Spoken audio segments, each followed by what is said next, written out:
Anda TV menebar hikmah, bersandar Al-Quran dan As-Sunnah. Ihdinas siratal mustaqim, siratal ladzina an'amta 'alaihim.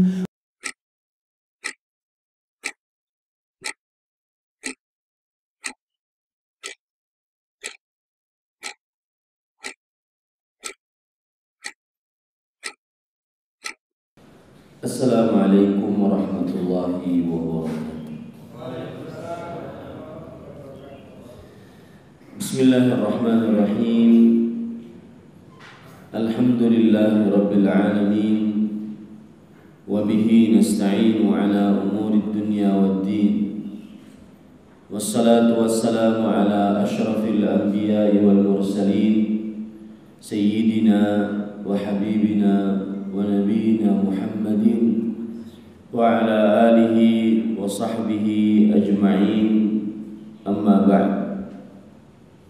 Alhamdulillah, kita bersyukur pada Allah Subhanahu wa ta'ala pada pagi hari ini, Senin pagi setelah sholat subuh 13 Syawal 1437 Hijriah, kita ditakdirkan oleh Allah Subhanahu wa ta'ala untuk duduk bersama mengkaji sedikit dari ayat-ayat suci Al-Quran dan hadis-hadis Rasul sallallahu alaihi wa ala alihi wasallam. Salawat dan salam semoga selalu Allah berikan kepada junjungan kita Nabi besar Muhammad sallallahu alaihi wa ala alihi wasallam, pada keluarga beliau, para sahabat, serta orang-orang yang mengikuti beliau sampai hari kiamat kelak. Dengan nama-nama Allah yang husna dan sifat-sifatnya yang mulia, kita berdoa, Allahumma inna nas'aluka ilman nafi'an wa rizqan tayyiban wa amalan mutaqabbalan. Wahai Allah, sesungguhnya kami mohon kepada Engkau ilmu yang bermanfaat, rezeki yang baik, dan amal yang diterima. Amin ya rabbal alamin. Bapak Ibu saudara-saudari yang dimuliakan oleh Allah Subhanahu wa ta'ala, sebelumnya saya ucapkan kepada Dewan Kemakmuran Masjid Baitul Jamil, jazakumullahu khairan. Semoga Allah membalas dengan pahala yang berlipat yang telah mengizinkan saya dan mengundang saya ke masjid ini untuk sedikit membaca beberapa ayat suci Al-Quran dan hadis Rasul sallallahu alaihi wasallam dalam kuliah subuh pada pagi hari ini. Dan harus kita banyak-banyak bersyukur bahwa Allah memudahkan kita untuk mengerjakan sholat subuh secara berjamaah. Karena sholat subuh secara berjamaah itu adalah salah satu nikmat Allah terbesar dalam hidup manusia. Kalau dihitung-hitung dari mulai kita keluar dari rumah, bahkan dari mulai kita bangun sampai kita setelah selesai sholat subuh, begitu banyak nikmat Allah. Di antaranya orang yang bangun untuk mengerjakan sholat subuh, maka 3 ikatan yang ada di kepala seseorang yang merupakan jampi-jampi syaitan dan iblis akan terlepas, sebagaimana dalam hadis riwayat Bukhari. Dan jika terlepas jampi-jampi tersebut, maka di pagi hari dia akan semangat, bekerja penuh dengan semangat, mencari nafkah penuh dengan semangat. Beda dengan orang yang tidak bangun subuh. Yang kedua, ketika seseorang pergi dari rumahnya menuju masjid dalam keadaan masih gelap, dalam hadis riwayat Tirmidzi, basyiril masya'in fi dhulami bin nuri tam yaumal qiyamah. Berikanlah kabar gembira kepada orang-orang yang berjalan ke masjid-masjid dalam kegelapan, yaitu di waktu subuh. Dia akan mendapatkan cahaya yang sempurna di hari kiamat. Dan cahaya yang sempurna sangat kita perlukan untuk jalan di atas sirat nanti di hari kiamat. Kemudian masuk ke dalam masjid, lalu sholat 2 rakaat sebelum subuh. Bahkan tadi saya melihat beberapa jamaah hampir 20 menit sebelum azan sudah ada di dalam masjid. Ini luar biasa. Dan sholat 2 rakaat sebelum subuh, Rasul sallallahu alaihi wasallam bersabda dalam hadis riwayat Bukhari, "Raka'atul fajri khairun minad dunya wa ma fiha." 2 rakaat sebelum subuh lebih baik daripada dunia dan seisinya. Bahkan saking pentingnya 2 rakaat sebelum subuh ini, Rasulullah sallallahu alaihi wasallam tidak pernah meninggalkannya, baik dalam keadaan muqim atau dalam keadaan safar. Bahkan saking pentingnya 2 rakaat sebelum subuh ini diperbolehkan untuk mengqadha di waktu setelah sholat subuh atau di waktu duha, karena saking pentingnya 2 rakaat sebelum subuh. Kemudian setelah itu kita mengerjakan sholat subuh berjamaah. Sholat subuh berjamaah begitu banyak luar biasa keutamaan. Yang pertama, Rasulullah sallallahu alaihi wasallam bersabda dalam hadis riwayat Bukhari, "Man shalla subha fi jamaah faka'annama shalla al-laila kullah." Barang siapa yang sholat subuh secara berjamaah, seakan-akan dia sholat semalaman suntuk. Jarang ada orang yang mampu sholat semalaman suntuk, dari mulai terbenam matahari sampai terbit fajar kedua. Jarang orang waktunya digunakan untuk sholat semalaman suntuk. Kita dapat pahalanya dengan mengerjakan sholat subuh berjamaah. Di dalam hadis yang lain, Rasulullah sallallahu alaihi wasallam bersabda, "Man shalla subha," dalam riwayat yang lain, "fi jamaah fahuwa fi zimmatillah." Siapa yang sholat subuh dalam salah satu riwayat secara berjamaah, maka dia dalam jaminan Allah. Apa maksud jaminan Allah? Ketika seseorang sudah dijamin oleh Allah, maka berarti Allah di hari kiamat tidak akan menyiksa dia. Luar biasa orang yang mengerjakan sholat subuh berjamaah. Belum lagi ada hadis riwayat Tirmidzi. Ini khusus bagi yang sholat subuh berjamaah di masjid. Dan tidak bisa didapatkan orang yang sholat subuh berjamaah di rumah. Meskipun di rumah mungkin berjamaah, nggak dapat. Karena penyebutannya di dalam masjid. Rasulullah sallallahu alaihi wasallam bersabda, "Man shalla subha fi jamaah, thumma qa'ada yadhkurullah hatta tatlu'a syams, thumma intadhara qadra rumhin, thumma shalla raka'atain, fakana lahu ka'ajri hajatin wa umratin tamatin. Siapa yang sholat subuh secara berjamaah, lalu dia tentunya di masjid, lalu dia duduk berzikir kepada Allah sampai terbit matahari, lalu dia tunggu sekitar 1 tombak, sekitar kalau ukuran kita dengan menit 10 sampai 15 menit. Kemudian dia sholat 2 rakaat. Ini yang disebut oleh para ulama fikih sholat isyraq atau sholat syuruk. Dan dia termasuk bagian sholat duha.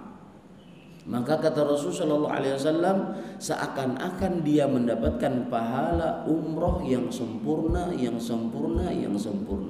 Bagi yang belum diluaskan rezekinya oleh Allah, maka berlomba-lombalah untuk mengamalkan hadis ini. Habis subuh, meskipun tidak ada kuliah subuh, jangan cepat-cepat pulang. Tunggu sampai terbit matahari, tinggikan sedikit 10 menit, sholat 2 rakaat.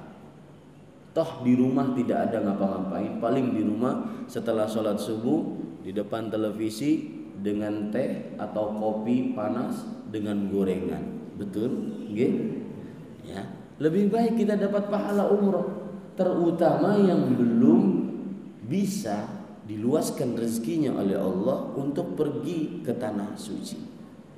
Dan ini hadis umum, bukan hanya untuk orang yang duduk di Masjidil Haram atau Masjid Nabawi. Jadi keutamaan sholat subuh luar biasa.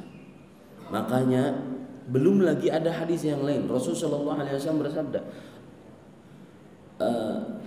"Athqalus salawati 'alal munafiqin salatus subhi wa salatul atamah." Salat yang paling sulit untuk orang munafik adalah salat subuh dan salat isya. Salat yang paling sulit untuk orang munafik salat subuh dan salat isya. Kenapa? Karena salat subuh jarang yang lihat. Karena orang munafik salatnya riya, beribadah ingin dilihat orang agar dipuji. Nah, salat subuh ini berarti tanda orang itu tidak munafik. Ya, keutamaan sholat subuh yang luar biasa. Saya ingin bercerita. Saya ini baru di Indonesia sekitar 3 tahunan, lama di Arab Saudi. Suatu ketika seperti ini, habis sholat subuh, ada kawan saya keluar, dia pergi ke masjid dengan mobilnya. Kemudian ada orang Sudan. Kita tahu orang Sudan, ya, orang Sudan berkulit hitam.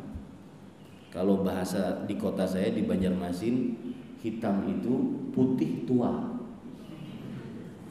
Jadi hati-hati kalau mas-mas ingin ke Banjarmasin melamar orang wanita Banjarmasin, kalau nanya kulitnya gimana, maka kulitnya putih tapi tua, itu namanya hitam. Ya, putih tua artinya kayak hitam. Nah, kelihatan kalau kita lihat di luar masjid kan gelap. Ternyata kawan saya ini mungkin karena ada satu dan lain hal, dia langsung nancap gas. Dia tidak melihat orang Sudan tadi, langsung dia tabrak. Dan orang Sudan tadi sama kawan saya sholat subuh berjamaah. Lihat hadis Rasul tadi, "Man shalla subha fi jama'ah fahuwa fi dhimmatillah." Siapa yang sholat subuh secara berjamaah, dia dalam jaminan Allah dunia akhirat. Ternyata ditabrak, terpelanting beberapa meter. Lalu orang Sudan ini bangun dengan sehatnya. Dia katakan, "Saya tidak ada apa-apa, tetapi saya takut kalau di dalam mungkin kena mobil masalahnya. Kalau di dalam mungkin ada yang patah, mari kita ke rumah sakit." Teman saya bertanggung jawab ke rumah sakit. Akhirnya apa yang terjadi? Diperiksa dari ujung kepala sampai ujung kaki, tidak ada apa-apa. Begitulah hadis Rasul. Fahuwa fi dhimmatillah. Yang sholat subuh maka dia di dalam jaminan Allah. Maka kalau kita lihat sholat subuh dari penduduk, bandingkan saja yang sholat Jumat, tentunya banyak kan daripada sholat subuh. Penduduk juga lebih banyak yang sholat Jumat dibandingkan sholat subuh. Berarti Pak, itu pilihan Allah. Paham maksud saya? Tidak semua yang dipilih oleh Allah untuk bisa mengerjakan sholat subuh. Dan saya pesan di sini, terutama yang sering mengeluh dengan keterbatasan harta, bahwa ternyata nikmat Allah yang lebih besar dari harta itu banyak. Di antaranya dimudahkan seseorang mengerjakan ibadah, dan di antaranya dimudahkan seseorang atau tidak diberikan seseorang kesempatan untuk bermaksiat. Nggak diberikan kesempatan untuk bermaksiat. Mohon maaf Pak, ada beberapa orang tahu ini pekerjaan maksiat, tapi Ustadz saya akan membiayai anak, membiayai orang tua dari pekerjaan ini. Bagaimana saya mau berhenti? Pekerjaan lain sekarang nggak ada. Coba bayangkan, ketika bapak tidak diberikan dan ibu tidak diberikan kesempatan untuk mengais rezeki dengan maksiat, itu adalah nikmat Allah terbesar. Lebih besar dibandingkan kita dapat harta jutaan rupiah, lebih besar dibandingkan kita dapat emas kiloan dan kilauan. Jadi dua nikmat ini yang sering kita lupa kadang-kadang. Apa itu? Mudah dalam mengerjakan ibadah. Yang kedua, dijauhkan atau tidak diberikan kesempatan bermaksiat. Pak, jujur Pak, sampai saat ini mungkin ada orang yang sibuk dengan maksiat, minum khamar di jam sekarang, minum khamar, berzina, berjudi, sholat subuh bablas. Coba Bapak pernah gak berpikir bahwasanya saya ingin meninggalkan sholat 5 waktu? Jujur, ada pernah dalam pikiran? Gak ada kan? Itu nikmat Allah. Tidak pernah kita berpikir bahwa kita ingin meninggalkan sholat 5 waktu. Nikmat ini akan terasa indah benar-benar kalau kita lihat kepada orang di luar sana yang mungkin, saya pernah bertemu orang Pak, waktu saya bekerja di Arab Saudi sebagai penerjemah dan sebagai dai di Islamic Cultural Center di kota Dammam. Saya pernah bertemu, salah satu pekerjaan saya mendatangi penjara. Di penjara itu saya akan dapati orang-orang Indonesia dan saya dakwahi mereka, tenaga kerja yang masuk penjara. Saya pernah dapati mereka, salah seorang dari mereka, Ustaz, alhamdulillah, terima kasih atas nasihatnya. Demi Allah Ustaz, 1 tahun saya tidak pernah sholat. 1 tahun dahinya tidak pernah nunduk sama Allah. 1 tahun wajahnya tidak pernah terkena air wudhu. Dan bapak ibu tidak pernah berpikir seperti itu. Bukankah ini pilihan Allah? Itu nikmat Allah besar. Inilah makna dari doa Rasulullah yang sering beliau baca. Allahumma a'inni ala dzikrik wa syukrika wa husni ibadatik. Ya Allah, tolong aku untuk senantiasa berzikir kepadamu, bersyukur atas nikmat-nikmatmu, dan beribadah yang baik kepadamu. Coba perhatikan imam dengan suara yang luar biasa tadi, dengan bacaan dan ayat-ayat yang indah tentang istighfar, tentang taubat. Kita tidak bisa bayangkan Pak, kita tidak bisa mengangkat sebuah tangan kita untuk takbiratul ihram, yang mana takbiratul ihram itu adalah pembuka sholat. Tidak sah sholat seseorang tanpa takbiratul ihram. Tidak bisa terangkat tangan kita, terucap ucapan Allahu Akbar, kecuali dengan pertolongan siapa? Allah. Ini rahasia iyyaka na'budu wa iyyaka nasta'in. Hanya kepadamu ya Allah kami menyembah, dan hanya kepadamu ya Allah kami minta pertolongan. Para ulama menjelaskan ayat ini, perhatikan. Awalnya hanya kepadamu ya Allah kami menyembah, dan hanya kepadamu ya Allah kami minta pertolongan. Para ulama mengatakan, bukankah minta pertolongan termasuk penyembahan, termasuk ibadah? Kenapa disendirikan oleh Allah? Karena seseorang tidak bisa beribadah kecuali ketika ditolong oleh Allah. Maka ketika Bapak nanti di luar, perhatikan saja kehidupan kita di luar, sholat zuhur, sholat asar. Ketika Bapak dimudahkan untuk pergi berjamaah ke masjid, dan ibu dimudahkan untuk sholat zuhur dan asar tepat pada waktunya, yakini itu baik-baik, itu pilihan Allah. Di saat orang sekarang pergi, saya nggak tahu kalau di Surabaya, saya pernah beberapa kota lewat, sebelum subuh sudah ada pasar. Surabaya ada nggak? Ada juga. Ya, itu mohon maaf, nggak tahu sholat gimana, sholat subuhnya gimana. Yang dituju apa? Tujuannya apa? Rezeki.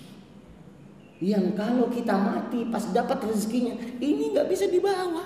Yang dibawa sholatnya. Bukankah ini pilihan Allah? Maka rasakan itu Pak. Kita tidak akan pernah mengeluh dalam hidup kita.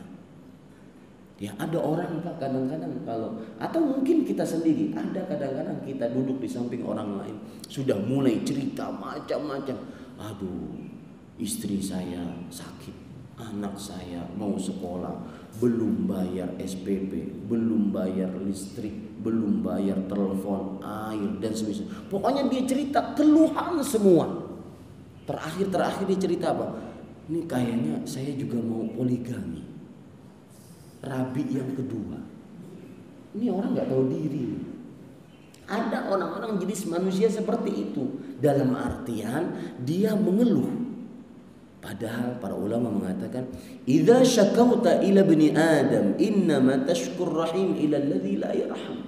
Jika engkau mengadukan nasibmu kepada manusia, sering-sering mengeluh kepada manusia, itu sesungguhnya engkau telah mengeluhkan Allah yang Maha Pengasih kepada manusia yang tidak mengasihi. Maka pilihan Allah seseorang mudah beribadah, pilihan Allah seseorang dijauhkan dari maksiat kepada Allah Subhanahu wa taala. Itu sekitar 10-an menit saya berbicara tentang kesyukuran. Nikmati, rasakan itu. Dan saya pesan, Rasulullah SAW bersabda dalam hadis riwayat Imam Ahmad, "At-tahaddutsu bi ni'matillah syukrun wa tarkuha kufrun." Artinya, mengingat-ingat, membicarakan nikmat Allah itu sebuah kesyukuran. Dan mengingat nikmat Allah itu sebuah kekufuran terhadap nikmat. Maka kita coba pagi ini, alhamdulillah ya Allah, pertolonganmu aku bisa sholat subuh, pertolonganmu aku bisa sholat sebelum subuh, sholat tahajud, sholat witir. Ini Bapak Ibu. Adapun tema kita mudah temanya, ya, dan insya Allah tidak memakan waktu begitu lama, yaitu tema kita adalah kaya lebih utama dari miskin. Saya ingin bertanya dulu, ini tema disetujui enggak? Nek Bapak ditanya oleh Allah, Pak, sampean mau mana? Kaya bersyukur atau miskin bersabar? Bapak pilih mana? Nggih. Jenengan, Pak. Kaya bersyukur. Ibu pilih mana, Bu? Kaya bersyukur. Kayaknya aklamasi, nggak pengen jadi orang kiri. Capek jadi orang kiri. Mau makan mikir, ya. Mau berobat, mau sakit mikir dulu. Bahkan kadang-kadang, nih perhatikan ya. Kadang-kadang ada suami marah kepada istri dan anaknya, ya. Kenapa sakit? Buang-buang duit ke dokter. Ya, ada begitu para suami. Bukannya dia tidak kasihan kepada anak istrinya yang sakit, tetapi dia mikir ini ke dokter butuh uang. Beli obat masuk rumah sakit butuh uang. Nah, sekarang kaya lebih utama dari miskin. Ini sebenarnya Pak ada komanya. Nah, komanya ini yang kita bicarakan nanti. Saya akan berikan muqaddimah dulu tentang harta. Yang pertama Pak ya, tentang kemiskinan dan kekayaan. Satu, ketahui baik-baik, kekayaan dan kemiskinan tidak bisa dijadikan standar untuk membanggakan diri. Tidak bisa dijadikan standar untuk membanggakan diri. Kenapa Pak? Ada yang tahu? Sebagaimana cantik dan tidak cantik, bagus rupa dan tidak bagus rupa, tidak bisa dijadikan standar untuk membanggakan diri. Monggo Pak, ada yang tahu sebabnya kenapa? Kenapa? Kekayaan dan kemiskinan tidak boleh orang membanggakan diri. Dalam artian bahasa lainnya yang lebih mudah dipahami, kekayaan bukan tanda kemuliaan, kemiskinan bukan tanda kehinaan. Kenapa Pak? Saya nggak akan maju pada kajian subuh ini kecuali Bapak ada yang salah seorang menjawab dulu. Kenapa? Allah tidak melihat wajahmu dan hartamu kecuali melihat kepada amal dan hatimu, iman. Ada jawaban yang lebih mungkin masuk akal kita. Apa itu? Gak bisa orang kaya yang diluaskan rezekinya nyombongkan diri, gak bisa. Makanya Karun ya itu tercela. Karun itu siapa Pak? Bukan Kirun ya Pak, Karun. Kirun itu pelawak. Karun itu simbol manusia paling kaya sedunia. kalau seandainya Masjid Baitul Jamil ini digali tanah di dalam masjidnya, kemudian dapat harta tersimpan, orang akan menyebut ini hartanya siapa? Karun. Karun nggak pernah datang ke Masjid Baitul Jamil padahal. Karun itu wong mana, Pak? Karun itu umatnya Nabi Musa, orang Bani Israel, nggak pernah datang ke Surabaya. Kok namanya harta karun? Sebabnya kenapa? Karena karun adalah simbol kekayaan dunia. Mudah-mudahan Bapak Ibu punya waktu baca Quran, lihat surat Al-Qasas ayat 76 sampai 84. Allah menceritakan tentang Karun. Allah berfirman, "Inna Qaruna kana min qaumi Musa, fabagha 'alaihim wa atainahu minal kunuz ma inna mafatihahu latanu'u bil 'usbah ulil quwwah." Sesungguhnya Karun adalah salah satu kaum dari Nabi Musa, dan tetapi Karun menyimpang. Menyimpangnya bagaimana saya akan jelaskan nanti. Ya. Lalu fabagha 'alaihim, lalu Karun menyimpang. Dan kami berikan kepada Karun harta kekayaan yang begitu banyak. Bayangkan Pak, harta kekayaannya. Kunci-kunci kekayaannya, kuncinya belum hartanya, belum emas peraknya, permatanya belum. Kuncinya itu dibawa oleh puluhan kuda yang kuat-kuat kuncinya. Makanya orang-orang mengatakan, ya laitalana mithla ma utiya Qarun. Alangkah indahnya kita kalau kaya seperti kayanya Karun. Simbol kekayaan dunia. Ya, tetapi apakah dia pantas membanggakan? Enggak pantas. Makanya Karun tercela ketika dia mengatakan, innama utitu ala ilmin indi. Ini kekayaan semua karena kepintaranku. Makanya ini menjadi pelajaran bagi para pedagang. Sukses buka warung sana, ada cabang lagi, ada franchise-nya warungnya, ada cabang di mana-mana, ada cabang di Surabaya, ada cabang di Sidoarjo, di Gresik, wah, pokoknya cabang. Ketika ditanya, Cak, di sini kan semua warung pakai cak ya, cak nan, cak nun, cak macam-macam. Cak, kok apa kiat sukses buka warung macam-macam? Maka dia mengatakan, itu adalah kepintaran saya mengurus keuangan. Ini tercelanya. Kenapa Pak?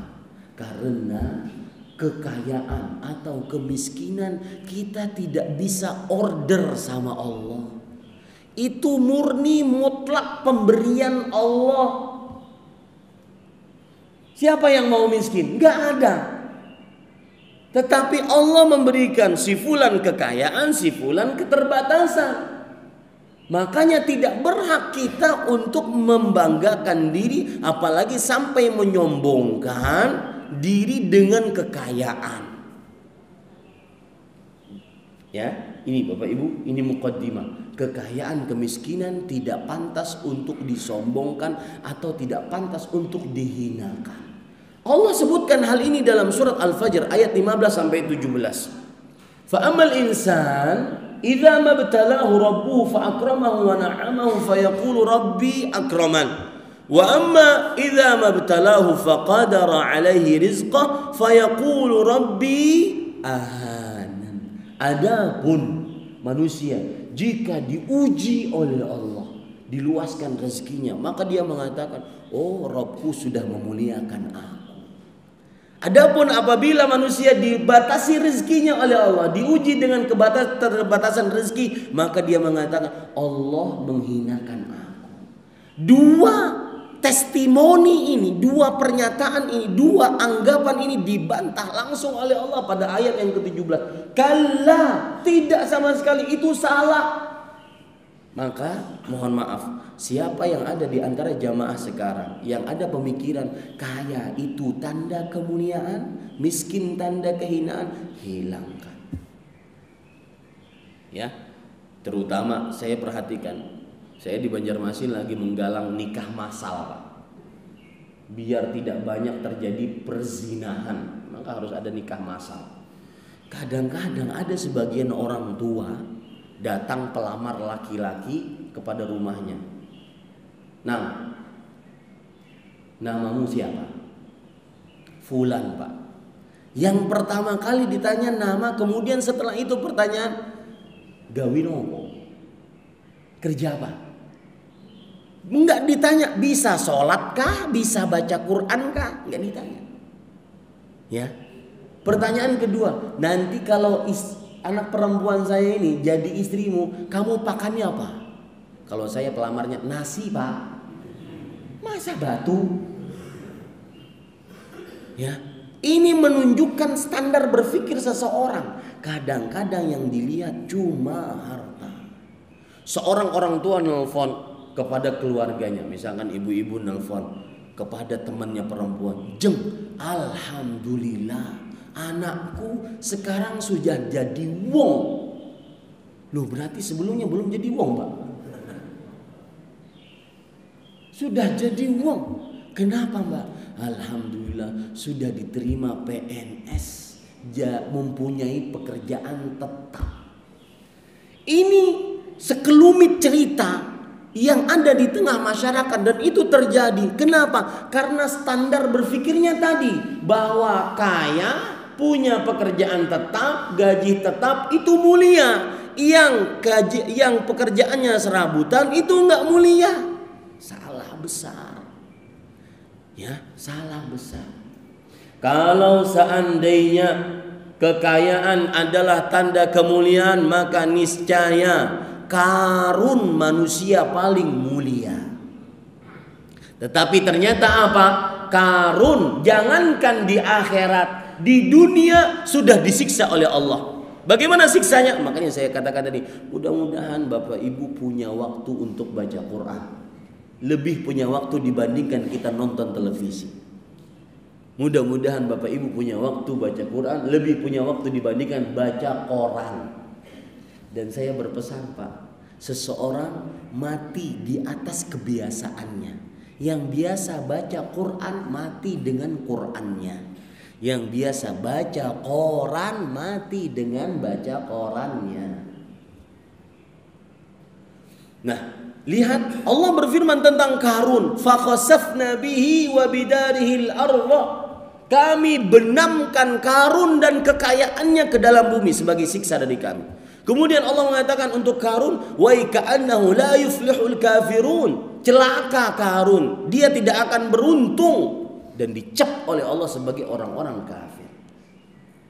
Makanya saya pesan, Pak, surga tidak mengenal strata pendidikan. Surga tidak mengenal strata ekonomi.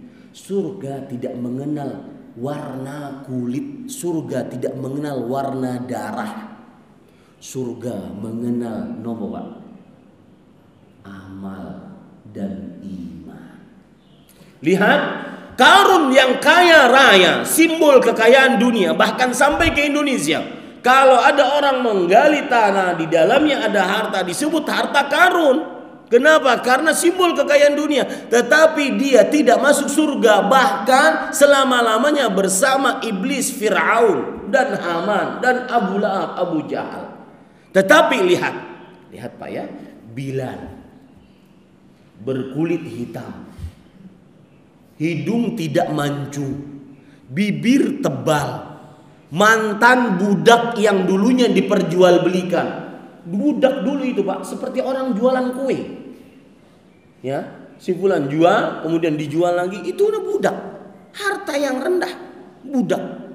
Akan tetapi ketika beliau masuk Islam, dimerdekakan oleh Abu Bakar As-Siddiq, maka jangan di akhirat, di dunia sudah dijamin masuk surga. Bahkan Rasul sallallahu alaihi wasallam, dan saya berpesan, jika disebutkan nama Nabi Muhammad sallallahu alaihi wasallam, bersalawatlah, jangan bakhil terhadap diri kita. Karena bersalawat atas Nabi Muhammad sallallahu alaihi wasallam itu adalah ibadah indah dan banyak pahala. Dan bersalawat atas Nabi Muhammad itu adalah bukti cinta kita kepada Nabi Muhammad sallallahu alaihi wasallam. Perhatikan baik-baik. Bahkan Rasulullah sallallahu alaihi wasallam beliau bertanya kepada Bilal, "Ya Bilal, ayu amalin arja indak?" Wahai Bilal, amalan apa yang paling engkau harapkan di sisi Allah pahalanya? Kenapa wahai Rasulullah? Kenapa engkau bertanya kepada Bilal tentang amalan? Bukankah amalan dari engkau? Maka Rasulullah SAW mengatakan, "Fa inni dakhaltul jannatal barihah wa sami'tu khashkhashatan 'alaika amami fil jannah." Aku tadi malam dimimpikan kepadaku masuk surga. Ternyata aku dengar suara sendalmu wahai Bilal di depanku di dalam surga. Ingat, surga tidak mengenal kaya miskin. Surga tidak mengenal strata darah biru, darah kuning, darah hijau, enggak ada. Surga tidak mengenal bagus atau ganteng atau cantik atau tidak cantik. Surga tidak mengenal warna kulit. Surga mengenal amal dan iman. Ini poin pertama. Kaya dan miskin tidak bisa dibanggakan. Jawabannya kenapa? Karena itu murni mutlak pemberian siapa? Allah Subhanahu wa ta'ala. Yang kedua, Bapak Ibu saudara-saudari yang dimuliakan oleh Allah, ketahui baik-baik, kedua muqaddimah tentang kaya dan miskin adalah bahwa kaya dan miskin ujian dari Allah. Dua-duanya ujian. Si kaya diberikan kekayaannya adalah ujian, si miskin ujian. Dalilnya apa? Tadi surah Al-Fajr ayat 15 sampai 16. Fa ammal insan idza mabtalahu rabbu. Adapun manusia jika diuji oleh Allah Rabbnya dengan diluaskan rezeki. Lihat di sini Allah menyebut sebagai apa? Ujian. Kemudian wa ammal insan idza mabtalahu rabbuhu faqadara alaih. Dan adapun manusia jika diuji oleh Allah dengan dibatasi rezekinya. Ini juga menunjukkan miskin adalah ujian. Jadi jangan menganggap ada sebagian orang yang disempitkan rezekinya. Kenapa ya akhi sedih? Kenapa wahai saudaraku sedih? Lagi diuji oleh Allah, Ustaz. Kenapa? Kurang harta, banyak hutang. Maka kita katakan kekayaan pun adalah apa? Ujian. Bahkan untuk kekayaan Pak ditanya dua hal. Dalam hadis riwayat Tirmidzi, Rasul sallallahu alaihi wasallam bersabda dari Abu Barzah Al-Aslami radhiyallahu anhu, "La tazulu qadama 'abdin yaumal qiyamah hatta yus'ala an 'umrihi fima afnah wa an ilmihi fima fa'al wa an malihi min aina iktasabahu wa fima anfaqahu wa an jismihi fima abla." Tidak akan bergeser kedua telapak kaki seorang hamba dari Allah pada hari kiamat sampai ditanya, umurmu kamu habiskan untuk apa? Ini Pak, kalau berpikir tentang umur, saya mohon nanya, mohon maaf nih, ada yang umurnya 70 tahun sini?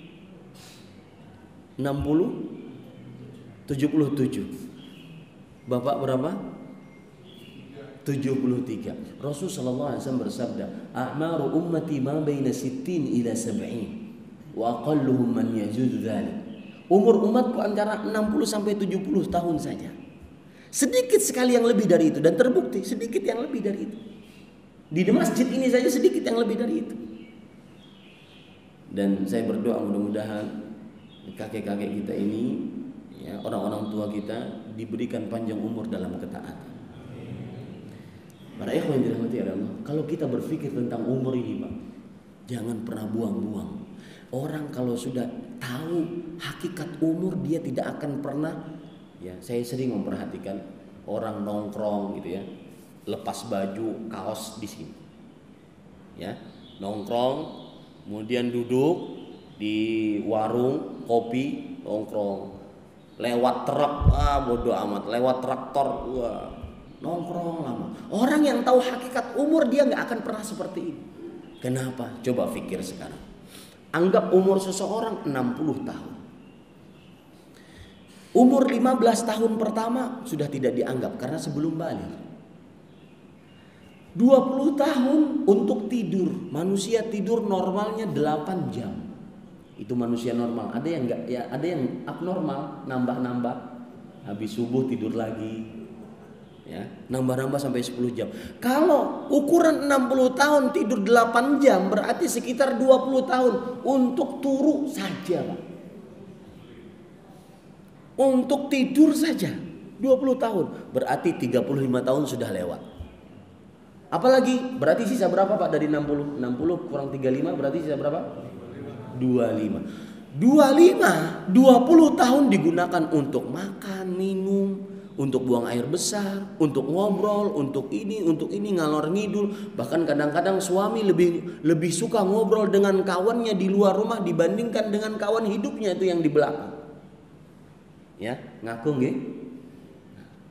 Suami itu kebanyakan ada yang ngobrol sama kawannya di luar rumah bisa berjam-jam, ganti-ganti judul. Pertama judul politik, kemudian kemiskinan, pendidikan, akhir-akhirnya gosip artis.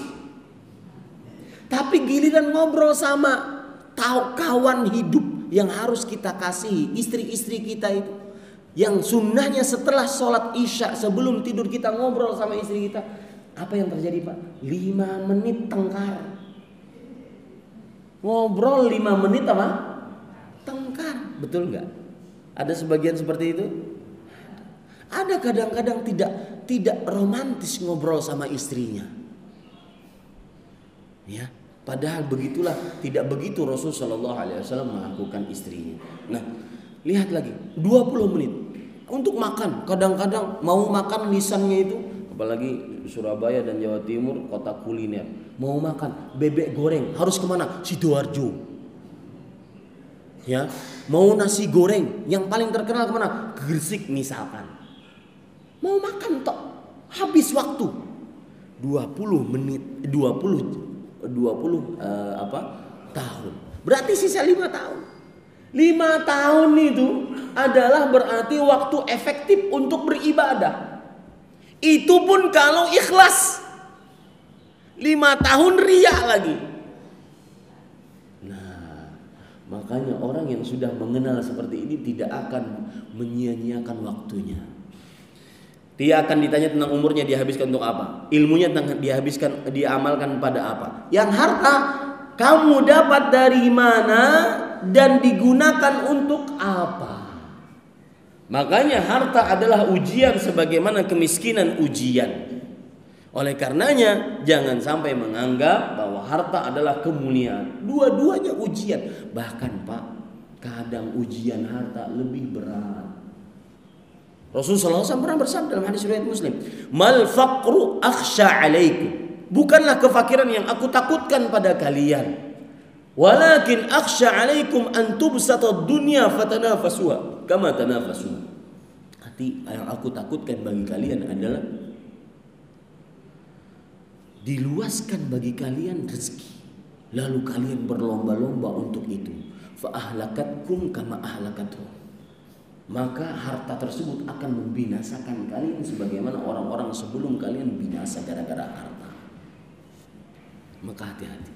Rasul sallallahu alaihi wasallam pernah berdoa, Allahumma inni a'udzubika min fitnatil ghina, min syarri fitnatil ghina wa fitnatil faqr. Ya Allah, aku berlindung. Lihat, Pak, doanya, mohon konsentrasi sedikit. Lihat doanya. Ya Allah, aku berlindung dari buruknya ujian kekayaan.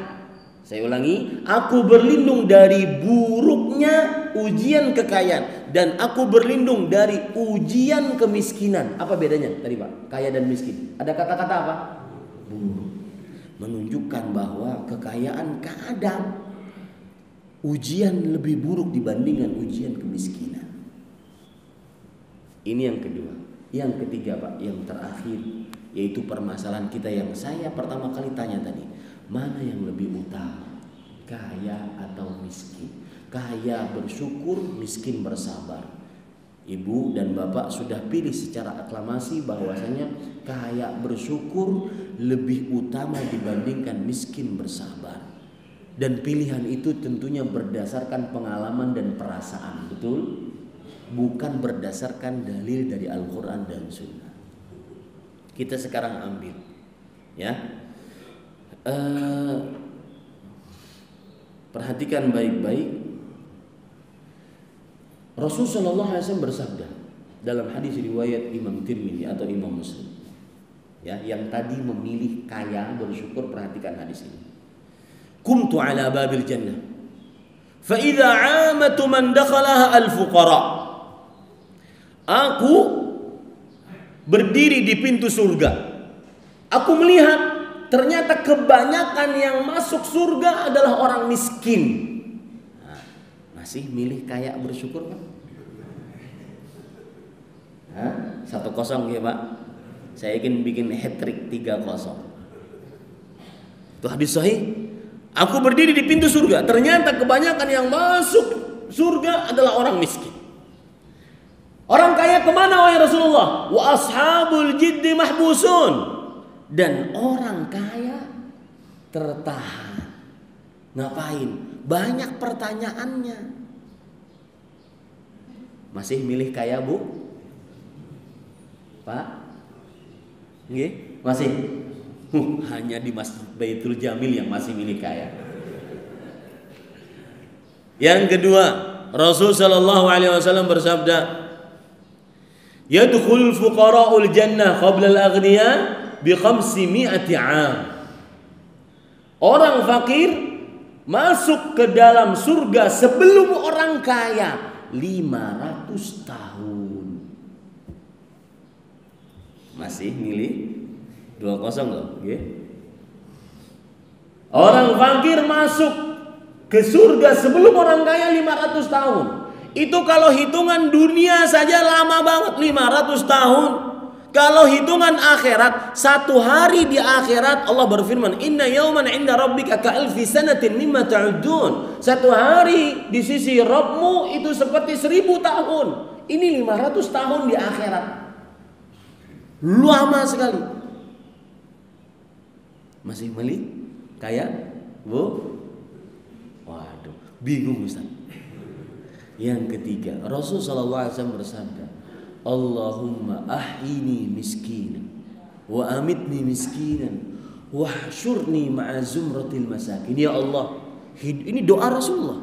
Hidupkan aku sebagai orang miskin. Matikan aku dalam keadaan miskin. Dan kumpulkan aku bersama orang-orang miskin. Sudahlah, 3-0. Kalah nggih? Sekarang kita balas menjadi 3 seri nanti.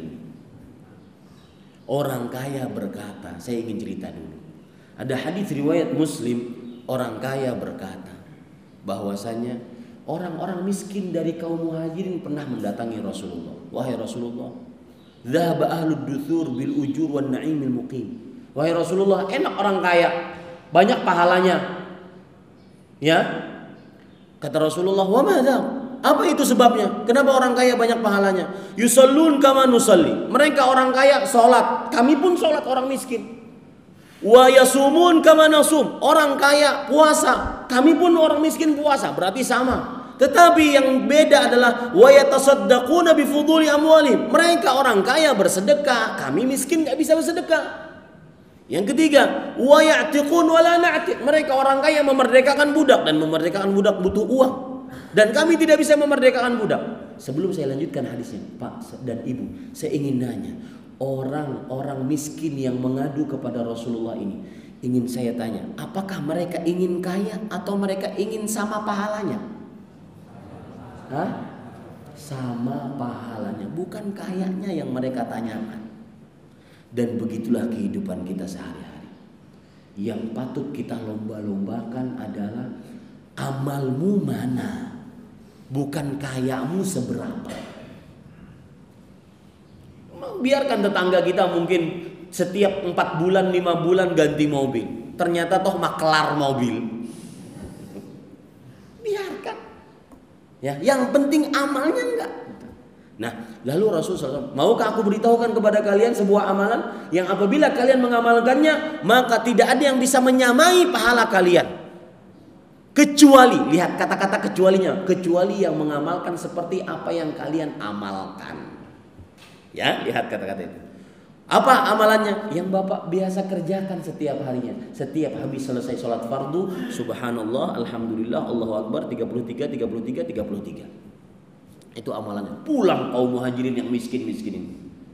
Silahkan kalian sedekah sebanyaknya. Bikin masjid nggak sama dengan pahala kami. Subhanallah, alhamdulillah, Allah Akbar. Setelah sholat, silahkan sedekah sebanyak-banyaknya.